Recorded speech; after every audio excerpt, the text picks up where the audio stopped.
Hello, boys and girls. Got myself all spiffy for you. Not wearing pants or anything, but oh well. I did a video yesterday for my 6 to 11 or 6 to 10 picks for the draft, and there was no sound. So, but thank you for all your letters of concern and information on the fact that there was no sound. It certainly uh, held off the embarrassment just a tad. Now I'm going to continue. I'm going to do it again for the tens of you watching. I know that you can be regaled with the pearls of wisdom of the NHL draft. By the way, Jaime's body loop, it's the best. There, I said it. Okay, so let's get right to it because we don't want these things going long. And I get all your letters saying, why are they so friggin' long, blah, blah.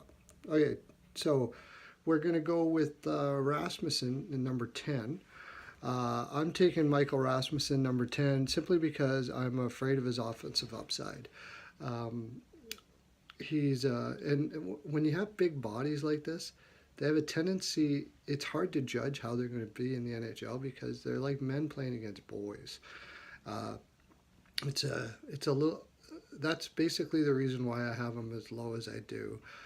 If he does if his offense does translate into the NHL though, you've got a really solid second line. Something like maybe what's his name, the second liner for Chicago? Not Antipov. You know what I'm talking about. I don't know why his name escapes me right now, but you got a really solid second line center, and it's worth taking a shot on. At number 9, it's going to be a bit of a surprise to some, I guess. It would be Owen Tippett. A lot of people have him a lot higher, simply because he's got such a great shot. He's an amazing offensive player uh, for junior. How that is going to translate into the NHL, I'm not quite sure. He's got to up his overall game in a lot of areas. He sometimes just gets transfixed on offense. And from what I saw of him, he could use a little help with passing and stuff in the offensive zone as well. But that all comes with time. For pure skill level, though, and shot, there's probably not many better in the draft. But I think before until I feel confident that his overall game will progress. I don't want to put him any higher than this myself. Um, Number 8, I'm going with Klim Koltun, and I hope that's how you say it. I've heard it said several different ways. Um, the reason why I'm going with Klim is because he's probably he's probably actually a safer bet than Tippett or Rasmussen, in that he'll probably play one way or another. He may play in the fourth, he may play on your third, but I honestly see a lot of upside on this player.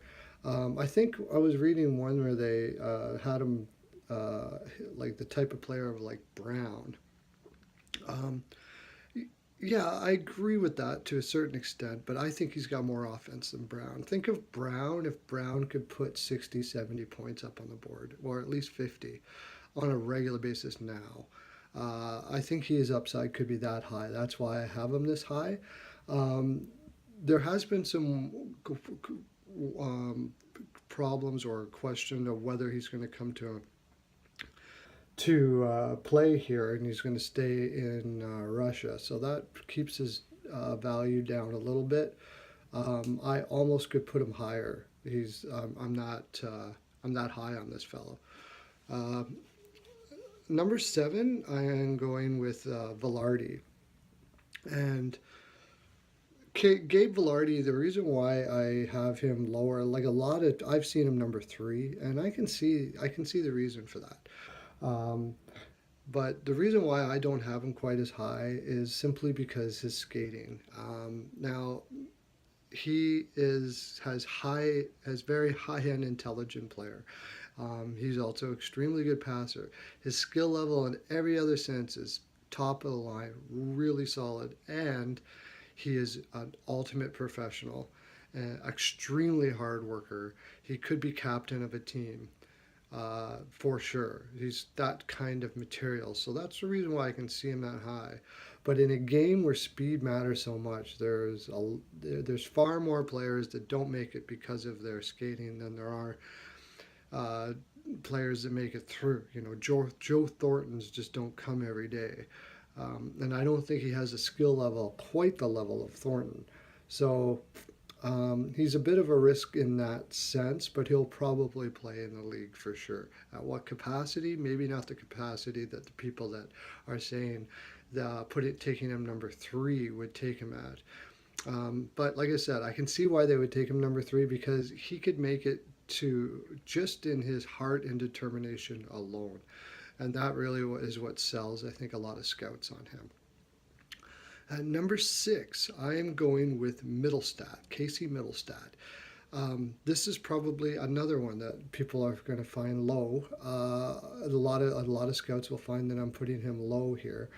The problem I have with him is he's a great puck distributor, and that's not the problem, but he is a great puck distributor, and he's extremely good in a lot of facets of the game, pretty much all the facets of the game. Very skilled, very crafty. He's got a good mind for the offensive part of the game, and he's not bad defensively at all. He put up good numbers in college, but there's something vanilla about his game, and I don't see the passion. I don't know if the passion. I mean, we're talking about top tier junior players here. Okay, he has passion, but I don't see the passion to the level of a lot of the players that are here. To me, he kind of seems to slightly float through a little bit, and that kind of concerns me, and that's why I put him at number 6. Well, I hope you're enjoying this fine programming, boys and girls, all 10 of you.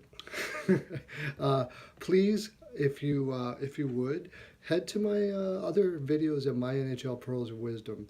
I did a Toronto one, Nashville, Pittsburgh. I did the top 10 coaches in the league today, right now.